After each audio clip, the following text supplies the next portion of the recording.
Hello and welcome to SME TV. This is our news and views show. I'm your host, Angela Vithalkis. Today's segment is Friend or Foe. This happens to be my own personal favourite segment because we get to look at whether there are enemies of small business or friends.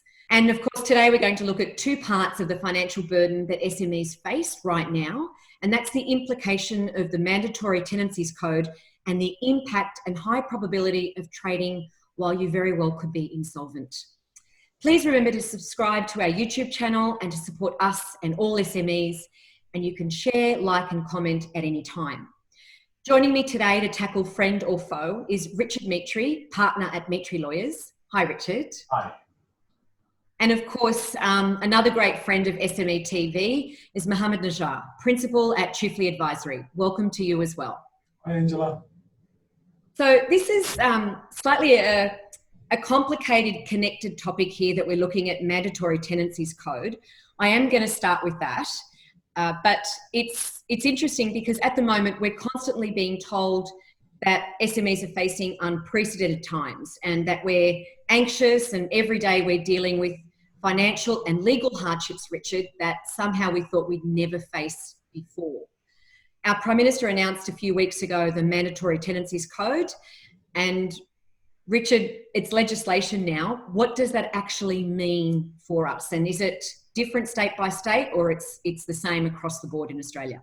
Yes, Angela, it is different state by state. So the mandatory code that was introduced by the federal government was left, and it said it in the code, in fact, that it was left up to the states and territories to implement that code in their legislation. Generally, the relationship between landlord and tenant in commercial leases is governed by state-based legislation, not federal, and that's why that was the case. It is different state by state, but what you'd find is, and it's only recently, like very recently, come into implementation up state by state. What you'd find though is, as you can imagine, the regulations or laws that have been passed by those states all draw very heavily and rely very heavily on the principles and the requirements of that mandatory code.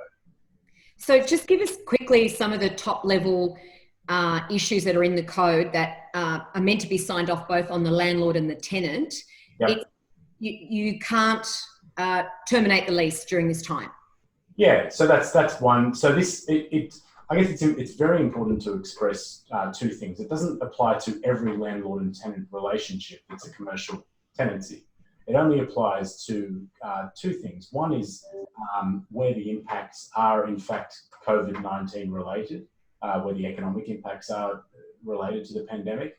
And secondly, so that relates to the actual ability to comply with the lease, yep, but only for tenants who are eligible tenants. And like we heard in relation to the code before it became law or regulations, that means that it was a tenant who has a gross turnover of $50 million or less, which includes things like internet sales, and has suffered a turnover drop of more than 30%. So substantiate was due to the COVID-19. Yeah, that's right. I mean, it's safe to say, I think, that if in the last month that has happened, a company has its turnover has dropped by more than 30%, it would be related to the pandemic. Right. But not if they showed that they were already dropped by 30% in December, January or February. Yeah, it's very unlikely. I mean, it would be a complicated analysis. And yeah, I'll leave it at that. Yeah, I know. And it could be complicated if someone was to sort of, jump up and say, well, no, this is directly impacted. For instance, forward sales. If they had assumed, they might have closed the deal in February, but the sales weren't actually going to happen till later, it might be a complication like that. But yeah. I'm actually quite interested, Richard, in how we call it mandatory. One of the issues is whether you financially fit the criteria. Then, of course, landlords aren't allowed to terminate a lease if you can't pay your rent in this 6-month period. That's right. So that's one of the restrictions. So there are quite a few actually that have found their way into the laws that came from the code. One is the ability to terminate a lease or evict a tenant, for example, for non-payment of rents or outgoings, or as you can imagine, especially with retail tenancies now, they're not able to open a lot of them for the trading hours that they'd otherwise be required to under their lease. So if that's the case, then a landlord is not allowed to terminate for those reasons for that period, for the 6-month period that's now been legislated. They're also not allowed to impose rent increases during that period. So a landlord can't increase the rent. And so then, if it fell between this period within this 6-month period that there was to be a normal lease increase, whether it's CPI, they can't do that. No, it doesn't mean that in 6 months' time or in, say, 7 months' time, they couldn't implement it then. But what they're not allowed to do, even down the track, as in after this pandemic is in our history, they're not allowed to terminate the lease based on non-payments of that increased amount, right? So they can't say the rent should have increased for 6 months at 4%, and you now owe us 4% of 6 months of rent retrospectively. They can't say that and then terminate the lease on that date. Can they backdate the rent increase? Yeah. They can. So yes, but their ability to enforce it is obviously very limited because it's illegal to terminate. And they can't cash in on a bank guarantee. That's right. So that's one of the other restrictions. They can't cash in on any security, whether it's a bank guarantee or enforce a personal guarantee or a security deposit during the period in order to say, fill some of the rent losses the landlord might have otherwise suffered. Mohammad, I want to bring you in at this point as well. There are going to be businesses that are going to feel the drop. They are going to meet the criteria of being financially under the $50 million turnover or thereabouts, and they can demonstrate that they've had this loss during now. But if you can't pay your rent, you're probably trading insolvent. Are there other issues that business owners might have besides worrying about how the landlord's going to act? Look, it's a good question, Angela. So on the 22nd of March, and then the government's coming with some new legislation to assist businesses due to COVID-19. Now that got passed on the 23rd of March, and basically they're giving some temporary relief from insolvent trading. Okay, so insolvent trading is where, we're in Australia, so we set up our company, and we like to be protected by the PTY limited shell. However, if we get to a position where our company can't pay its debts as and when they fall due, then that company may be insolvent, and any debts incurred from that point onwards is what's referred to as insolvent trading. So you're insolvent and you keep trading and incur liability with no means to repay it. Yep. You may be insolvent. Now, the government has announced some temporary relief for directors for insolvent trading. So that doesn't cover any fraudulent or dishonest insolvent trading. So any debts. It shouldn't. It shouldn't be a time where someone can take advantage economically or legally and use it to their advantage and run a scam, if you will. I mean, I'll be that up front and use that word. There might be some people who are sitting around taking advantage of the pyramid schemes or the Phoenix schemes right now and sort of say, woohoo, I've got another reason this time why I can sort of pull the plug on the business, so to speak, and leave a lot of people in debt. Because, Mohammad, at this point, it's not just the business owners or the tenants, the landlords are going to face severe impacts as well. Yeah, well, you're right. So you're right, any fraudulent or dishonest trading during this period, any incurring of debts fraudulently, the government's saying, no, we're not going to, that's not what this is for.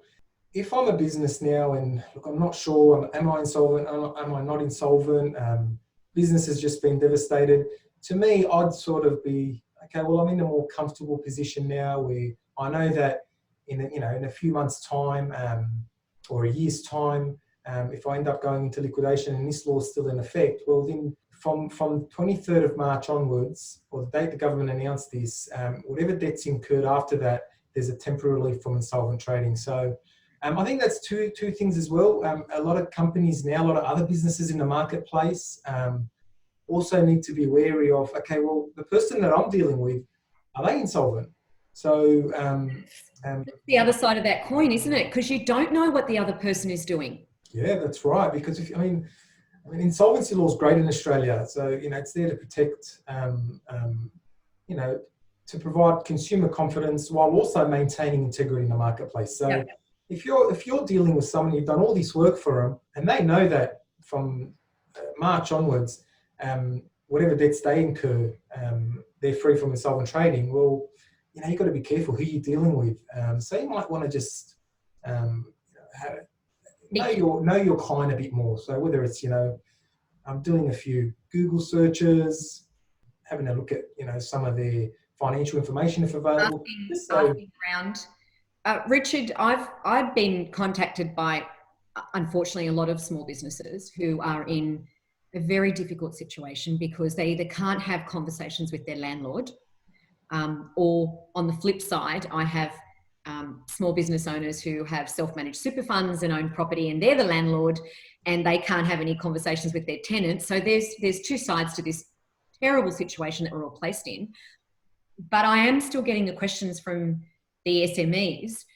I'm carrying a lot of debt anyway. They're saying I'm carrying a lot of debt anyway because of my customers, because I'm lenient with my payment terms. Suddenly I'm finding myself in a very difficult position. If they were carrying a lot of debt pre this mandatory code, are they still able to go back and enforce things one way or the other? Like, even though it's this time period, even though we're in this grace period of we're all signed on to the mandatory code, what if all of it happened pre? What if you owed rent to a landlord pre this code? Is it nix for the landlord being able to get any of it back now, or? Well, it's important to stress that this is temporary.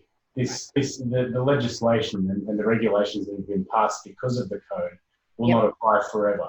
And they do apply only to pandemic, COVID-19 pandemic.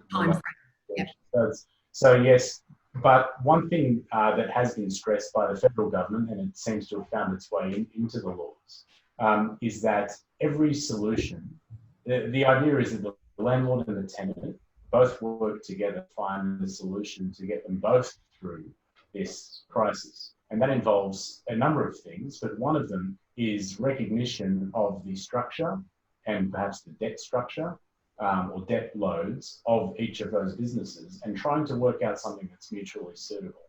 And that's, in fact, one of the national principles that have come through on the code, that each solution needs to be bespoke, and each one needs to be based on good faith and honest and open and transparent negotiations. So there will be no two resolutions here that are the same. Every single one, because every lease is different, every landlord is different, every tenant is different, and all of those things need to be taken into account. Would it be interesting for you to know that most of the SMEs, they're at their end of their tether right now, are actually tenants, government tenants, and it's the government who's not returning calls and sitting down and having a conversation about the situation that they're in. The irony of this situation, given that in New South Wales it's state government who's the landlord, the irony that all levels of government, local, state and federal, are coming forward with their PR stories now saying, we're here, we're going to look after you, we're going to do whatever we can. And the irony of enforcing a mandatory tenancies code for landlords. And yet, particularly, and it's not just New South Wales, but in particular of New South Wales, because I'm getting SMEs from Queensland and Victoria calling me as well.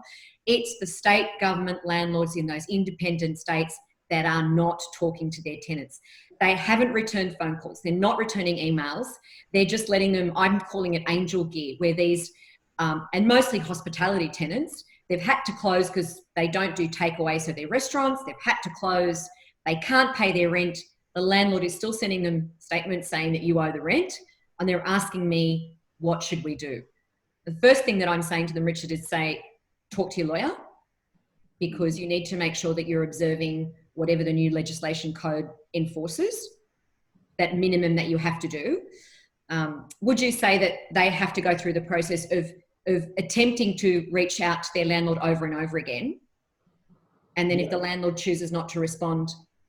Well, it's a bit different now because it is now mandatory, and it is in fact now law. As recently as less than a week ago. Before that, I was having a very similar situation to you, Angela, where I had a lot of clients who themselves were trying to reach out to their landlords, worrying, of course, about the accrual of rent and outgoings that's there with no deal having been done. And one day they might become payable again.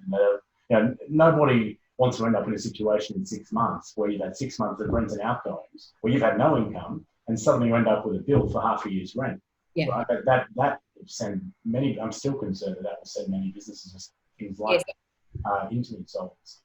And I'm going to bring Mohammad in on this part, Mohammad. So let's say, and we're talking hypothetical here, although these clearly are situations that are happening.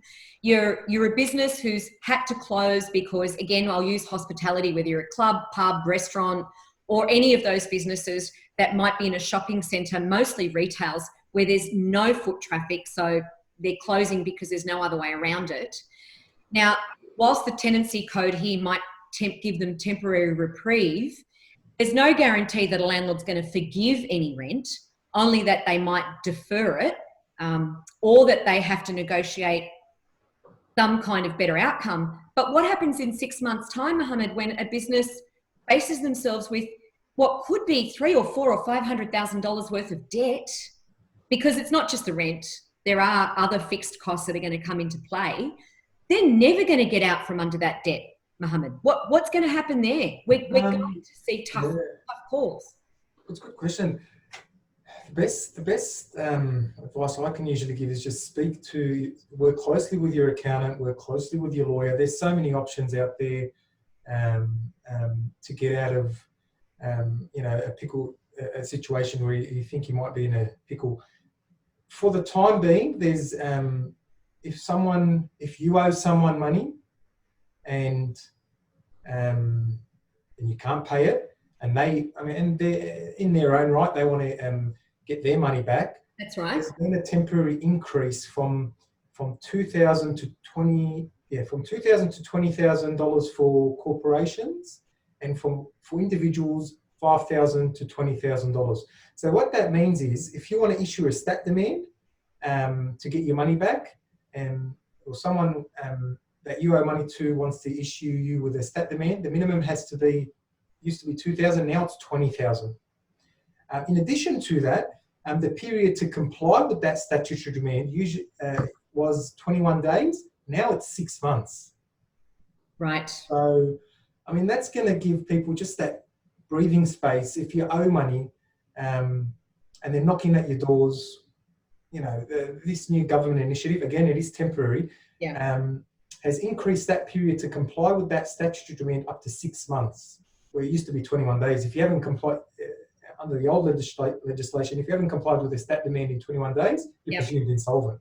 Yes, but Mohammad, even though we've gotten that grace period of 6 months, and even though it's gone from 5 to 20 or from 2 to 20, there's still going to be that debt at the end of it. And these SMEs are going to have to go, guess where, to a bank and say, I need access to more money. They may already be geared up to here with their debt with the bank anyway, and have no other assets that they can throw on the fire, and their firstborn's already left home, so they can't give that one up.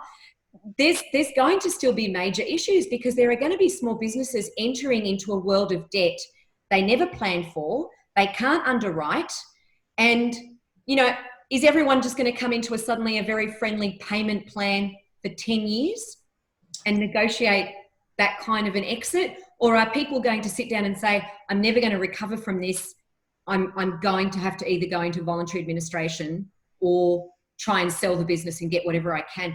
People's lives are going to radically change from a financial and legal perspective. Yeah, and the thing is, no one's been through this before, so no one knows what's going to happen. But when this is all over, a lot of businesses are then going to be doing what they call a solvency assessment. And they're going to sit down and say, okay, well, I've got my accountant here, I've got my solicitor here. This is what the case law says about insolvency. There's 14 good indicators of insolvency. So they might be in a position where they can't borrow anymore. So the bank's saying no. They've got unpaid employee entitlements. They've got overdraft facilities are stretched to the max. Then they got to maybe put their minds towards selling the business, or if they want to salvage the business, a voluntary administration regime, which is there to salvage a business that is facing a period of financial crisis. So Virgin Australia now is in voluntary administration, and that'll last for a while until they manage to... remember, people sometimes associate administration with liquidation. Administration is a different process where you go in there to maximise the chances of a company continuing in existence. Well, we all hope that even Virgin manages to still be around when this is all over. Although, again, that's a classic example of a business that's going to take time to recover, given that, you know, the very thing that travelling overseas isn't going to be on anyone's bucket list anytime too soon. Richard, do you think the Mandatory Tenancies Code went far enough or too far in terms of legal enforcement? Because I'm sure you're going to have, it's going to keep you guys, lawyers, busy.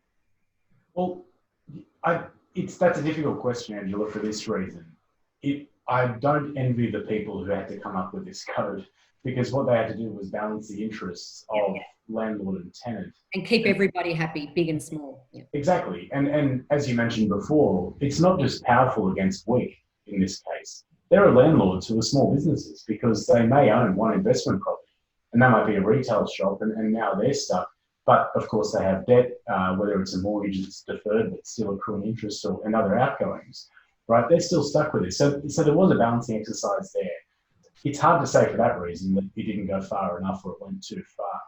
One thing that does strike me though, and it worries me because I have seen the way some landlords have already been behaving through my own clients, is that if a tenant who is already on their knees financially is trying to negotiate with their landlord and their landlord is simply not complying, that tenant is going to have to find the money, unfortunately, unless they have the wherewithal to do it themselves, and go and do something to enforce the code or the legislation that's come from the code to protect their rights. That's going to cost them a lot of money. And really, I mean, if you go to a tribunal or a court and deal with this, it may cost them the difference in the money that they otherwise be needing to save right now, which is this code is meant to protect. So it's complicated. That's always going to be the case and always was going to be the case. One protection that is there, though, that I haven't mentioned yet, is that a landlord can't terminate a lease as a result for eligible tenants with those commercial leases if they don't go through a mediation process. So that may be one way of mitigating the cost and allowing a tenant to come some way towards getting their rights enforced. What happens? Sorry, Richard. What happens when a lease and a tenant has an existing lease, is doing his business, COVID-19 comes along, suddenly that lease becomes impossible to perform. So if it's a gym, he can't operate anymore. Is it a different situation in that case if that lease suddenly becomes something that they can no longer perform? Mohammad, are you saying because it was enforced by government that they had to close? Well, yeah, you can't do business anymore, right? Because they've been told to close because of the virus. So, Richard, that's an interesting conundrum. It is, and there are two areas of law that come into this, and it's something that has come up. It's a really good question. It's come up a lot because you can imagine if you had a beauty salon right now or a gym or something like that, and you're not even allowed to open in the first place. Forget the loss of some trade; it's the loss of all trade. Then you can't actually perform. You don't get the rights that you otherwise have under your lease to occupy that premises. Yeah. Now, there are two areas, as I said, that come into it. One is called force majeure, which is a French word that means superior force in English. What it means is that there needs to be a clause in the lease itself or any other contract that seeks to rely on this. It's a clause in the document. So they can't say it's some principle if it's not written in the document. That may say, but it will depend on the clause, that if something like that, like a government act or law, intervenes. It was, and stops you from being able to perform the lease, either party can terminate that lease. Now, what I've found, I've been asked to advise a few tenants right now on that specific point, is that most leases, especially ones that are drafted by crafty lawyers who do a lot of leasing, or as you can imagine, big landlords who have a lot of properties, that those leases are very carefully drafted to make sure that if something like this happens, a tenant can't terminate. So that's the contract basis to do it. In some cases, although it's extremely hard to prove and to win, there's another area of law called frustration, where a party can terminate if a contract is said to be frustrated. Now, what that means is that the obligations under that contract become radically different or impossible to perform. Now, the issue that I think a lot of tenants would face, and I wouldn't be necessarily, as you said, this isn't legal advice, but any tenant concerned about this should get legal advice. Absolutely. one thing that does concern me is this is obviously temporary right now. It's not permanent. Tenants are not forever locked out of their lease. They one day will be able to go back in. Yeah. And with everything that's going on with government stimulus and the National Code of Conduct, there might be at the moment. Yeah, exactly. So it's something that's impacting them right now, but not forever, which means it's not impossible to perform the lease. It may be impossible right now, and therefore, if they tried to terminate the lease on that basis, they could end up with a lawsuit on their hands and on top of everything else. So if anyone, it's not 6 months down the track where they can clearly demonstrate that it's been forever, and the drastic measures that were taken, and personally, I'm not ashamed to say that I'm grateful for these drastic measures, because I think, given what's been happening around the world, we're not the ones that are coming out saying that there are another 5,000 people that are dead. You know, I think I resent the fact that there are still some people saying that, you know, we've spent billions of dollars to save 80 people. I would be incredibly grateful if none of those people were my family. So I feel that there's no cost towards saving a life, and that we've done what we can to flatten the curve. But are we going to be left with fallout from this? Absolutely, yes. So it's interesting. Again, we're going to say, and we are going to run out of time here now. So I'm just going to ask you both two last questions. Mohammad, do you think that once we have exited the virus stage of this and we're all back in business, not normal, just back in business, do you think that what's happened will now change insolvency laws or change other laws, or will there be other concepts that will be in different types of financial contracts now to allow for something like this again? Do you think we'll be talking about this 1 in 100 year event and try and mitigate against it again, or do you think we'll all kind of, that won't matter? Well, it's interesting because prior to COVID-19, a whole range of new insolvency laws came in terms of, you know, changes to personal liability for GST in addition to pay-as-you-go. So I don't think we're going to see a change in insolvency law, but I think stakeholders will be more understanding of an insolvency. So in 6 months, less stigma attached. I think there'll be less stigma attached, and creditors, the regulators,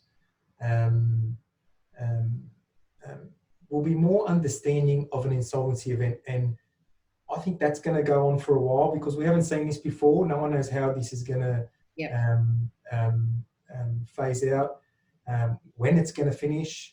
So I think for the next, you know, I think it's going to be quite a period of time.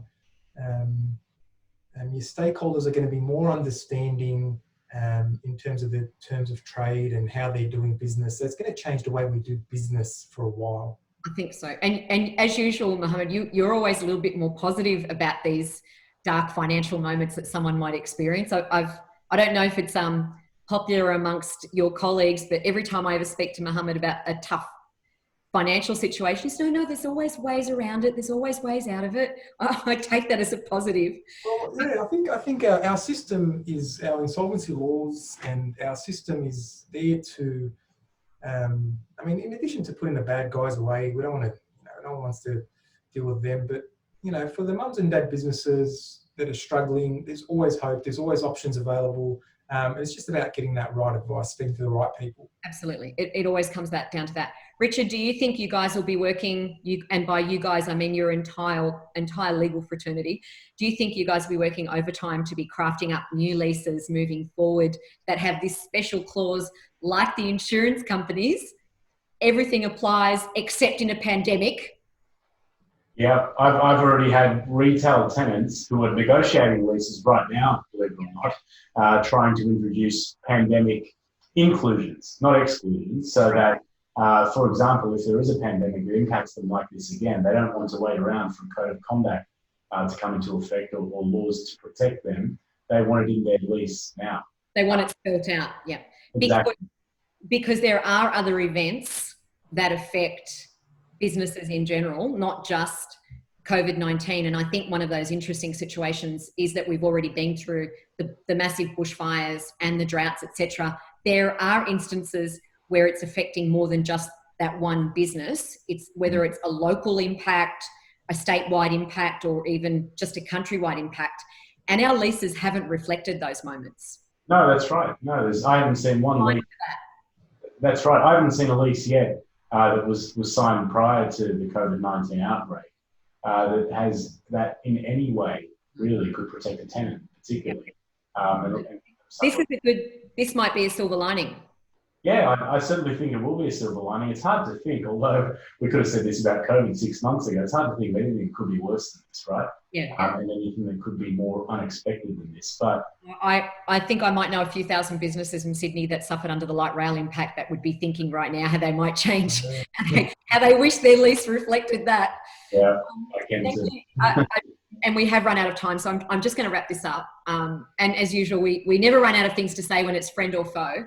So thank you both to our very special guests, Richard Mitry and Mohammad Najjar. They are above and beyond some of our very special SME TV friends. Their contacts, of course, will be available along with this video whenever you guys reach out. Now, you have to tell all your friends as well. You have to subscribe to SME TV, our YouTube channel, so that all SMEs can find out some great information, get great advice, and of course, share, like, and comment.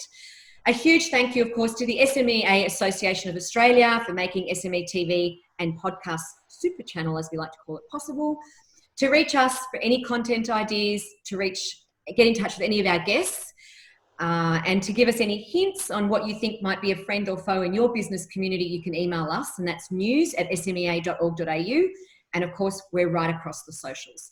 Thanks very much for joining us. Stay safe. And remember, based on financial and legal advice, which of course your situation could always be different, breathe whenever you come across something tough. Get some good advice, financial and legal. Don't be in a hurry to make big decisions that will impact you in the long term. And there's always another way to discuss something. That's it from us. Catch you next time. Thank you.